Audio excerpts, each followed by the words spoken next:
Hi everyone, welcome to Psychedelic Science Conference. We are here to witness an historic event.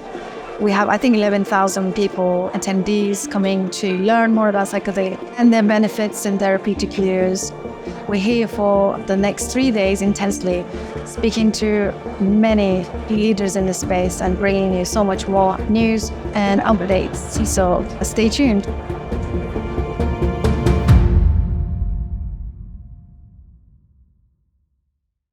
Hi everyone, welcome to another episode of the Psychedelic Conversations. I have with me Otto Maier. He is the head of integration at Tandava Retreats, which is based in Tepoztlan, Mexico, and they do 5-MeO. They do a lot of work with 5-MeO, and recently they launched 5 education platform, and they are my friends. They're so beautiful, 2 souls creating so much educational material online, which we will share all the links. Otto, how did you make your way into the Tandava? Tell us a bit more about your story. So I met Victoria. I used to work with Sheree Gadassi, which I'm sure you're familiar. You've had her on the podcast. Third time returning guest? Yeah, returning guest. Yeah, she's great. So I was a teacher at her integration program, and I ran that for a few years, and Victoria actually was one of the students of the program.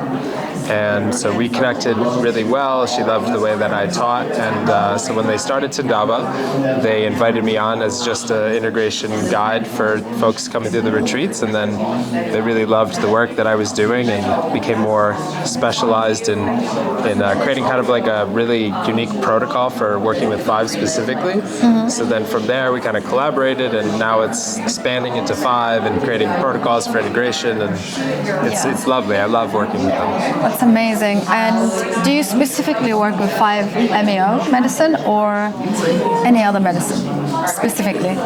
In terms of integration, with Tandava, in 5, I'm only working to help people integrate 5-MeO before experiences. Yeah. But I also have a private practice, Soul and Psyche, where I work with folks who are working with Ayahuasca or psilocybin, really any medicine, really any state of experience that is not ordinary. Yeah. So, with Tandava, it's mostly 5, and then my private practice, it's kind of like expansive. Tell me about your private practice. So I started, maybe I've been doing it full time for about 5 years now. Mm-hmm. I operate sort of an integration guiding service, so like integration coaching. Sure. And I use a framework that I created myself. It's a mix of Jungian analysis, internal family systems therapy, some embodied listening, and I really try to incorporate more soul as opposed to like a therapy or pathology approach, and try to create space for people to be seen as whole and divine and more curious, as opposed to like looking for something that's wrong that needs to be changed or fixed, but more like making spaciousness for growing awareness. Yeah. I love the your curation and integration. I think, do you also find that the integration space is quite still very much in infant state, or? Yeah, I feel like I think that integration is quite vague. Yeah. And I think all the education that I've gotten around it and heard, I felt like I had to carve my own path in it, because all the education I got was extremely vague. It was really like, like you need to meditate, or here are all these practices, exactly. and I'm like, journal or whatever, and I'm like, I just had a really traumatic experience, and it was overwhelming, and I'm like, I need to journal? Right, and then I just ground, and I'm like, no, like there's so much more, like, and then I found with a lot of other people who were really struggling, who needed more than just an integration circle to help support. So, I think so. I think it's tremendously lacking, and that's where a lot of my work stems from, I think. Thank you for doing this work. So you're bringing your background education, your field experience, and then bring them all into a structure. Is it like a structured integration system that you would call it?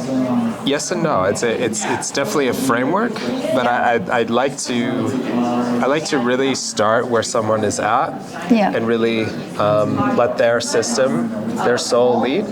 So I have all of this framework, but I really only use what feels like it's coming from them. More intuitive, more like guided by the person and the participant. And I think that's why that's probably why I was drawn to getting to know your work more. And Shiri did say that I think that's the missing piece. I think with a lot of the integration conversations we're having lately, it's like you might as well write a book and then just publish it and everyone becomes an integration coach. But it's not as simple, linear, and that simple, right? It's more, it's a very intuitive, intricate, it's almost like you're connecting with the person all over again to help them process by creating this container so they can trust, which is very rare in the Western sort of life, right?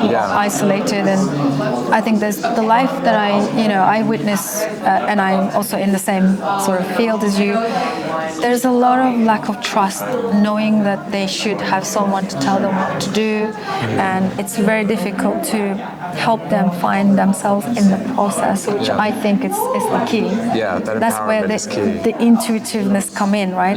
So how do you tell someone, look, you've got everything you need inside of you? It's just so vague that it sounds like a guru telling them, don't seek anything outside, it's all in you. Right. I love, I'm so glad which is true, which is true, but then again, like what does it look like in a practical day to day? Well, I think that that goes back to the sort of the integration being in its infancy, is I find that our approach generally is very masculine. It's very do these steps and you have what you need, you're everything. But I think that the intuitive approach is a more receptive, it's a more feminine, it's a more yin approach. And I think that's the shift that really makes it profound, is it's stemming from not telling someone they have the tools or helping someone create meaning. I think it's helping someone create an experience of them actually experiencing that, knowing oh my God, they're coming to it on their own, and there's a real somatic embodied awareness of the state of consciousness that maybe they grasped in ceremony, or I think sometimes the insights are almost the most superficial layer of the integration, where people will sometimes will come to my sessions and they'll be like, I have all these insights, and they wrote all this stuff down, and I'm like, that's exciting, but I want to feel what does that feel like, and where does it pull you, and what edges of your personality does it kind of push on, so I think it's more about embodiment. It's more about really digesting something as opposed to doing more and more structure and and all that doing stuff. more. You just said it. A lot of people, they think integration is doing more. It's like a checklist of did you do all your practices, and I love what you said about, hang on a minute, I just had a very traumatic experience. Be with me. What do I do with this now? How do I bring it home? And I think there's a lot of there's a lot of life force in that moment. When someone has a big experience, I feel like they're holding something. There's a lot of energy there. And I feel, for me at least, my approach with integration is I want to help them digest that energy that's present, as opposed to tell them intellectually or create step 1, 2, 3 or meaning or all this kind of stuff. It's more about the utilizing and the gold that is the felt sense of what's in the room. Exactly. This thing, the energy that they hold on to, that thing. That's exactly when I see people going through this big flood, those experiences, and then suddenly it's so precious. I'm holding on to this. I don't know what to do with this. Can someone help me? That's integration, right? Exactly. First time I heard this. And it's like a child. It's like a newborn, and it's still in incubation. They still have it, and I think that's why it feels like a crime when people are do all these things, and I'm like, there's like this sacred being that's in me, and I don't even know it, or I don't know what to do with it. And it's like, I need to get to know it. Yeah. I need to feel it. I need to carry it for a while. But it's so fragile. I'm holding on to it. Yeah. All these complex emotions around it. Yeah. And I think that's why, like, I think sometimes people are like, well, you don't need integration. It's natural. It'll just happen. Where I find in a one-on-one setting where you have two people, and something I really love about I guess the framework that I found is there's this idea in Jungian analysis called the therapeutic third. Like there's two people that come together, and then there's this third. I've heard that one. Thing that happens in the room, and it's like, to me, just creating that space for that to be present. I think that's where the integration of the birthing happens. Is you have someone who really is listening and someone who's really present, and there's a safe container for me to bring, like, here's this infant, that thing in me, or there's room for it to be, and for it to, like, maybe express itself or move, or something new to happen, for it to grow. And I think that's really nurtured by a one-on-one environment. And what I'm hearing is that just get rid of your books. Let's just be with what's happening here. Yeah. Hold this energy and be in it. I think I heard, what's his name? He's also a Jungian trained person. I forgot his name now, but he talks about once you create the container and there's the two people in there, the third energy coming in. Yeah. When I heard it, I had chills down my spine. It was so true. Yeah. And I think in medicine circles we call it witnessing. Yeah.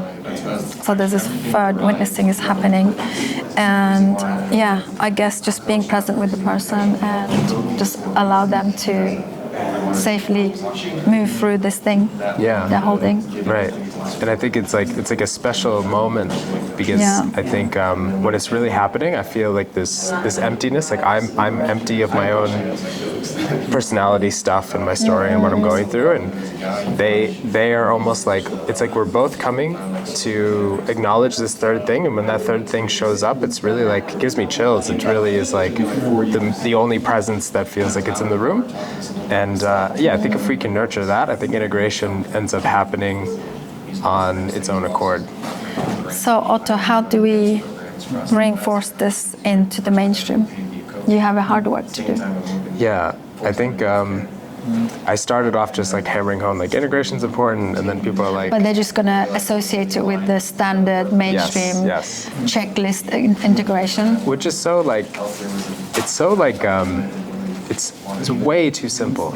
It's way too simple. It's actually non-doing, if anything. Right. I think what it truly is, and not going to take credit for this. This came from ayahuasca. For me, is I think it's the integration of the feminine.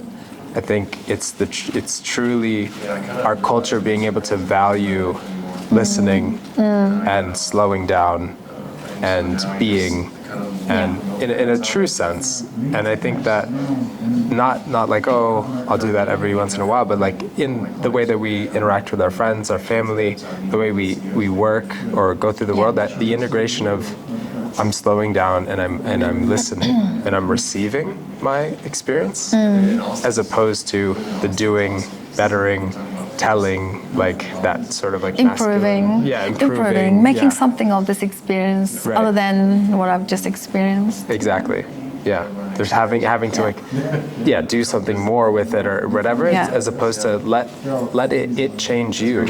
Like I just love that. Yeah. I'll be touch one with your thoughts, and if I hear of anything, I love that we're in similar work because you get it. Na Gruppessegressão. Sim, the 13th floor, I've actually been studied at the past month that I think no one ever means. So Joelle and Victoria, they know what they're doing. Yes.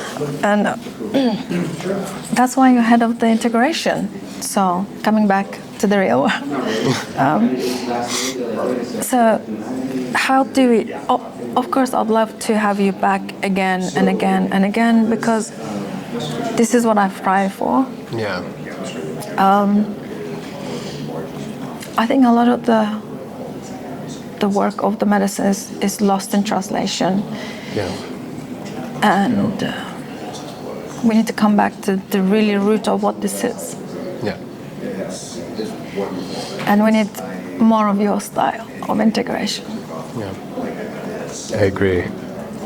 Yeah, I think it's you know, the first Dieta experience that I had, I was in the Amazon with two wonderful teachers, Esteban Lindo Shipibo folks, and did a month of isolation, a lot of ayahuasca, and when I came out, I asked the shaman, how do I integrate this? It's like one of the most profound experiences I've ever had.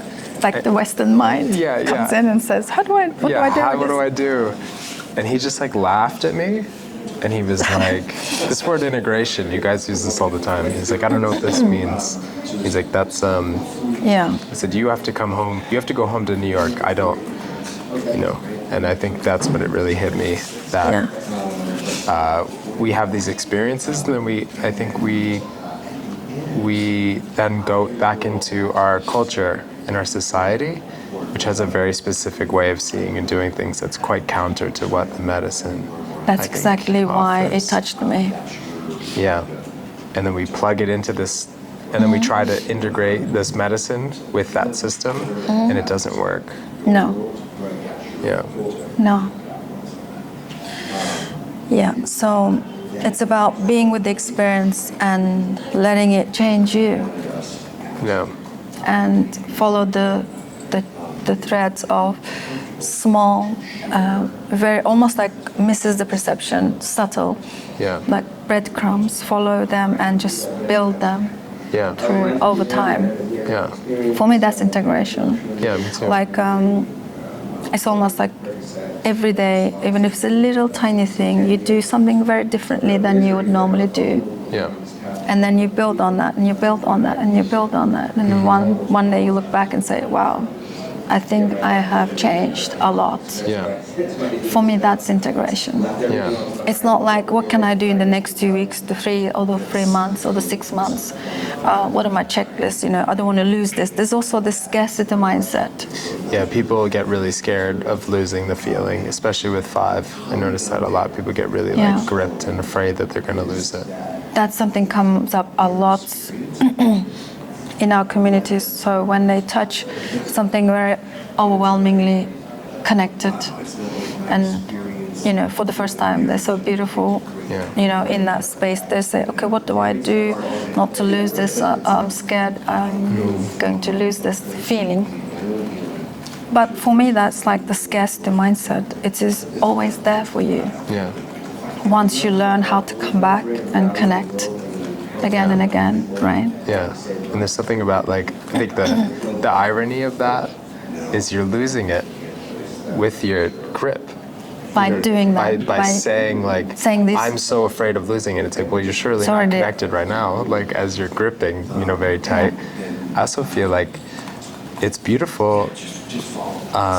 You know, I think we come in and out of awareness, you know, and something I love about the Jungian approach is there's so much in holding paradox and like just being able to withstand paradox. Be like, it's you know, some days I'll be connected, some days I won't be connected. And what I always tell people who are really afraid is, you may lose it, and it will absolutely come back. It'll always come back. In different ways. In different ways. Different shape, different energy, but it's there. And once you know it, you cannot know it again. Right. It'll always come back. And I think if you have enough space to let it leave, it will come back in new ways, in more beautiful ways, and even the process of losing it can be really beautiful, you know? Yeah. Teaching us the cyclical living, of letting go. There's a lot of trust that's built in that with life. I think you start to trust life as you lose things and they come back. I always thought it's in the losing that we're rooted, not accumulating. I like that a lot. And it really, I think it goes back to kind of this fundamental philosophy of like, you know, with the patriarchal sort of like doing, it's like I'm in the front seat, I'm in control. Where in integration process of being like, I'm listening and this thing is going to change me, you're allowing life to lead. Yes. As opposed to being like, I have to control this or I have to figure it out or else life's not going to take care of me. It's like, I think if you would just try it as an experiment to see if life would take care of you, Yeah. I think you'd be surprised. Yeah. And this is what the medicine is teaching again and again and again. And I think we'll learn eventually. I think we're getting there slowly. I agree. There's a bunch of us that get it, and Yes. feel it, and then we will drive this and reinforce it and continue to talk about it. Yeah. And I think we're like longing for it. I think like so many folks are truly at the heart of hearts are longing for that more feminine, like just being able to be truly, Yeah. you know? Yeah, for sure. What brings you to this work? Your personal story in your life? Brought me to integration. Or just the medicine, or in everything you do, that you're being? Yeah. Well, the medicine. I'll start with the medicine and then integration. So I used to be a professional motorcycle racer. That was like my whole life in focus for a long time. And then I had a friend who got very hurt, became a quadriplegic, and I got very hurt and I stopped racing. And when I stopped racing, I fell into a really deep depression. I lost a lot of relationships. I lost my identity. Everything. The whole life fell apart. Had no money, and I was very suicidal, and at a very serious, I would say, like dark night of the soul moment.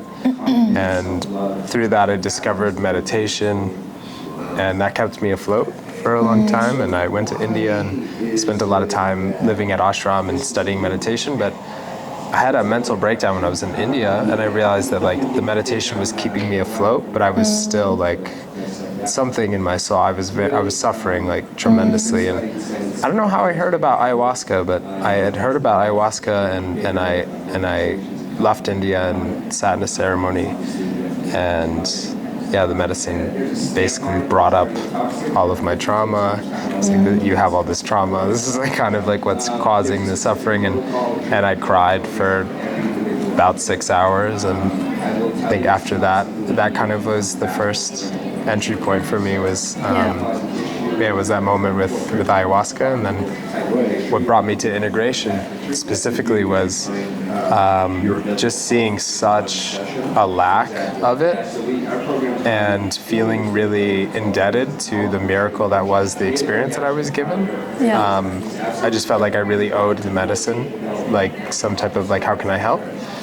And it was very clear to me that integration was the space that, I guess what I love about the medicine work, I had an amazing friend when I used to work as a coach on online space. There's this beautiful soul, a member of our community from Jamaica, and he used to always call me sister, and he would say something like this: "Sister, we're all born with a medicine pouch. What's in your medicine pouch? And that's the unique gift that you're born with." So in this medicine work, I believe that the medicine also, alongside of healing and cleansing and clearing us from the traumas, it's also activating and amplifying the gift that you're all born with, right? We're all born with. And so no surprise that you kind of went into the integration path. I guess it's because you're really good at it. Yeah, no, I totally agree. And I think that that's something that sometimes I see a lot of people get really passionate when they first sit with medicine, and the immediate impulse is like, I want to serve medicine. Like, yes. I have to become like a shaman or whatever.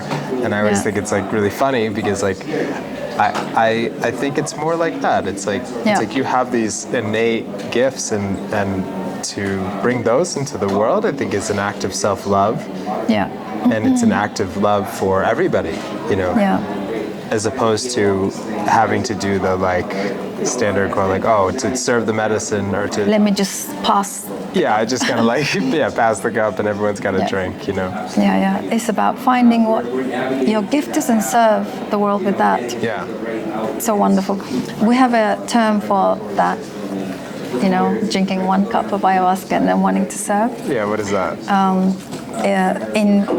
My shaman friend calls it, she calls it the amplified ego, you know, like reincarnation of Jesus, like thinking that there's few terms actually, but I don't want to say it here, but yeah, we have all these terms, which is not a bad thing. It's about identifying and then sort of like recognizing and then hopefully bringing them back into the community. Right, which is also like I love being that like safety net for people. Like I've had a lot of people come up to me and say that, and it's been nice to be their integration guide, to like gently and without shame just kind of guide them down from the mountaintop of the ego to eventually be like, you know, that was silly, but like, I'm actually just gonna like be a better father, I think, you know. Exactly, ground them back in here in the reality.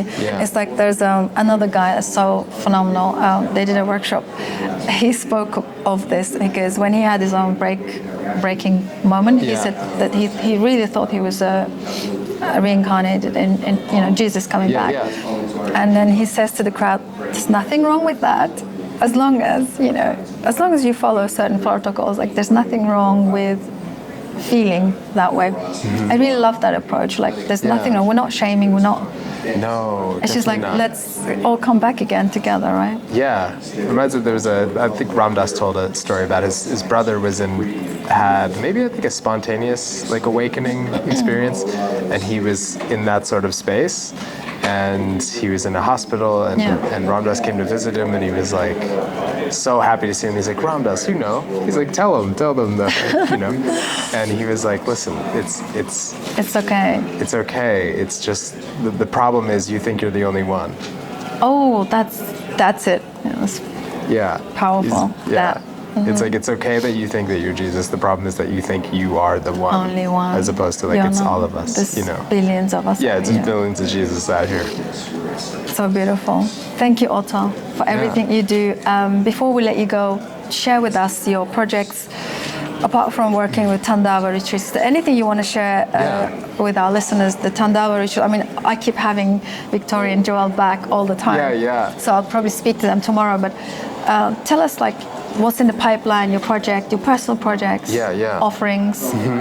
So certainly working with Tandava and all their projects that are going on, as well as Five, you know, the education platform, a lot of beautiful things going there, working on some new trainings for them. I'm also working on teaching my integration methodology. So I do some mentorship for therapists and other coaches who want to learn the method that I teach, and I'm working on a program to kind of synthesize it into a method so I can help people learn how to hold better space, because it's like, I think it's needed. It is. Brilliant. We'll add all your links and your program links and everything about you in the show notes. I have a feeling you're going to be one of our returning guests. I would love to be back. In-house, returning guest. Yes. All the time. Thank you so much for everything. Yeah, thank you. And all the best, and I'll speak soon. Yeah. Thank you, everybody, for joining us. Hope you guys enjoyed this session. Feel free to get in touch with Otto or myself. Drop in the comments, share your experiences, and ask about integration. I'll see you on the next one. Bye for now.